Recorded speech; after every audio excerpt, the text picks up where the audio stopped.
The struggle continues. The struggle continues. We are 3 months into the Pat McAfee experiment at the worldwide leader in woke. An experiment that this channel predicted would end in huge embarrassing failure 6 months ago.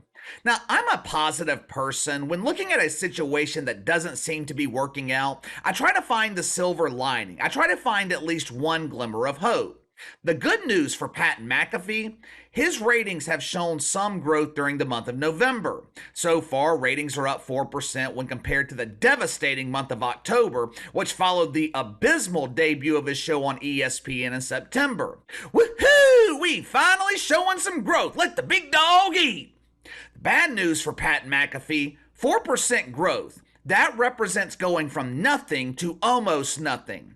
During the month of October, which is one of the busiest months of the year when it comes to sports, you got the playoffs and World Series and Major League Baseball. Both the NFL and college football are going into the heart of their regular seasons.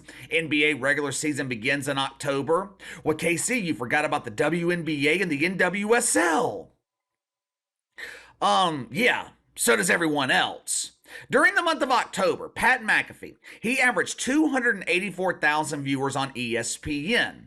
There's just no other way to say it. It's just bad.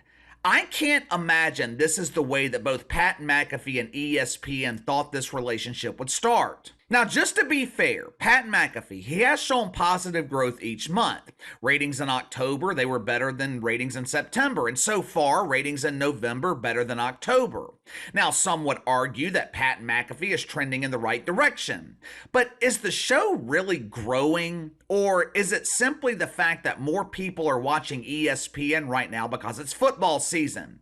It's going to be interesting to see how Pat McAfee performs once football season is over. Because if these are the ratings that he is pulling when there are increased eyes on ESPN, what the hell's he going to do once football season is over? One of the reasons that First Take can maintain their audience throughout the year, the show is heavily focused on the NBA. Now, Stephen A. Smith doesn't know shit about the NFL. Hell, Mina Kimes knows the NFL better than Stephen A. Smith. But when it comes to the NBA, Stephen A. has credibility. I would even say that Shannon Sharpe has credibility with the NBA. Hey, it's me, Shay Shay. Shannon Sharpe closely follows the league. He gives respectable opinions. I might not always agree with him. He can't be objective when it comes to LeBron James, but Shay knows the NBA. And then you've got Pat McAfee, who I associate more with the WWE than I do with the NBA. We are 3 months into the Pat McAfee experiment at ESPN, and I'm struggling to find where he's making an impact. It's not like he's Max Kellerman or Bomani Jones, two dudes who couldn't draw an audience and had minimal expectations of drawing an audience because they weren't being paid tens of millions of dollars. ESPN's paying Pat McAfee $17 million a year. They are paying him to draw ratings on television, not on YouTube, and I would also assume they are paying Pat McAfee to bring awareness to the brand, meaning they are paying him to capture the attention of the mainstream media. How often do you hear about Pat McAfee? Earlier this morning, I Googled Stephen A. Smith. There was a story in the New York Post from this morning talking about Stephen A. making bizarre comments about the host on First Take. I would assume they were talking about Molly Karam. There was a story in Newsweek. There was an article from SB Nation talking about Stephen A. Smith giving free sex advice. Okay.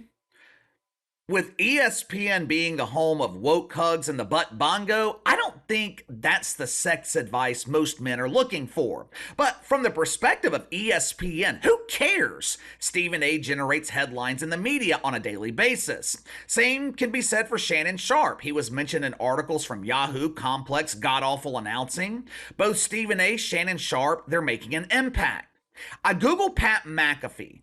I noticed that most of the headlines that were generated had little to do with Pat McAfee. Matter of fact, most of them pertain to Aaron Rodgers. It's starting to make sense now why Pat McAfee's paying Aaron Rodgers millions of dollars to appear on his show.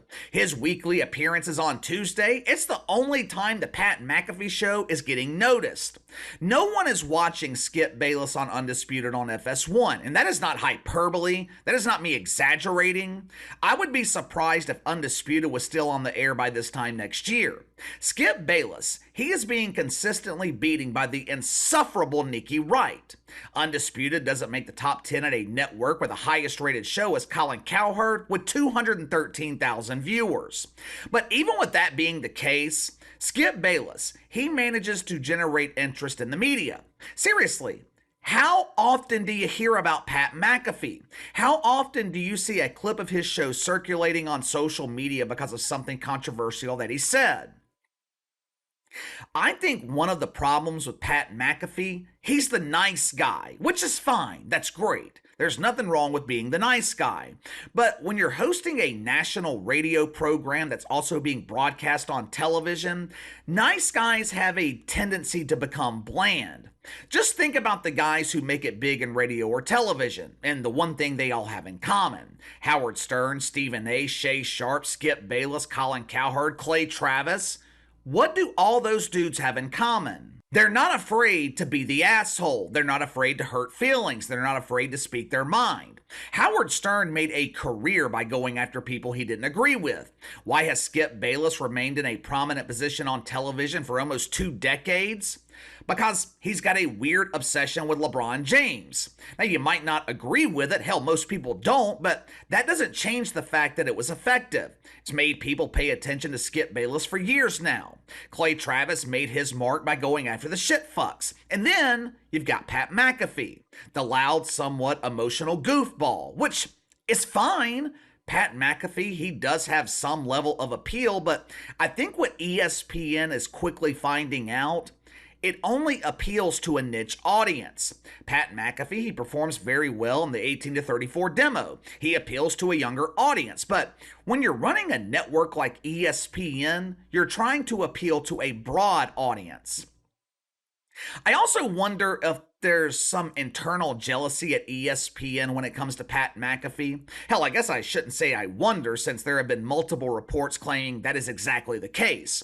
But I'm not talking about internal jealousy with staffers and lower-level TV hosts. That was bound to happen because Pat McAfee doesn't really fit the culture at the network. What I'm talking about here, I am looking at this specifically from the perspective of Stephen A. Smith. Now, I'm not saying there's any personal animosity between Stephen A. and Pat McAfee. Matter of fact, I highly doubt there is. They seem to be friendly. But think about this from Stephen A.'s perspective. Stephen A. Smith, he has been the franchise at ESPN for the last decade. First Take has been one of the shows that's carried the network. When casual sports fans think of ESPN, they think of Stephen A. Smith. No different than people thinking of Hulk Hogan when you mention professional wrestling. Stephen A. Smith, he is the face of the network. Then ESPN goes out. They break the bank for Pat McAfee. They are paying this dude $17 million a year. All the while, Stephen A. is making $12 million. Depending on the day, First Take is pulling anywhere between 5, 7, sometimes even 800,000 viewers. On their worst day, Stephen A. is doubling the audience of Pat McAfee. And the bosses are paying this dude $5 million more than they're paying you? I wouldn't blame Stephen A. Smith if there was a semblance of professional jealousy. Hell, if I was in his position personally, I would be pissed off about it. Who wouldn't be? Think about if that happened to you at your job. You have been carrying your company for 10 years. You have been the employee they call on every time they are in a bind. Your boss decides to look outside the company. He hires some goofy doofus, pays him significantly more money than he's paying you. How would you feel about it? I'd be willing to bet those same exact thoughts have crossed the mind of Stephen A. Smith.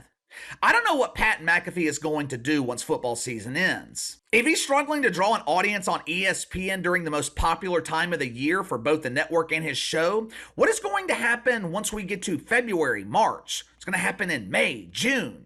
Let me tell you how bad this show is performing right now when compared to other shows at ESPN. Pat McAfee ranks outside the top 30. His ratings are comparable to women's college basketball. His show is routinely beaten by NBA Today, the show that features Malika Andrews and some dump diver in the WNBA giving their analysis of the NBA. Does that sound entertaining to you? Around the Horn, a show that has been struggling in the ratings for years. Around the Horn is doubling the audience of Pat McAfee. Monday night, The 1 a.m. edition of SportsCenter damn near tripled Pat McAfee's audience. Now, to be completely fair, it was broadcast a couple of hours after Monday Night Football, but still, an edition of SportsCenter airing during the middle of the night, it shouldn't be tripling the audience of Pat McAfee, which is on during the middle of the day. I have nothing against Pat McAfee. I wish him nothing but the best, but I just don't see where he fits at ESPN, both internally and on television.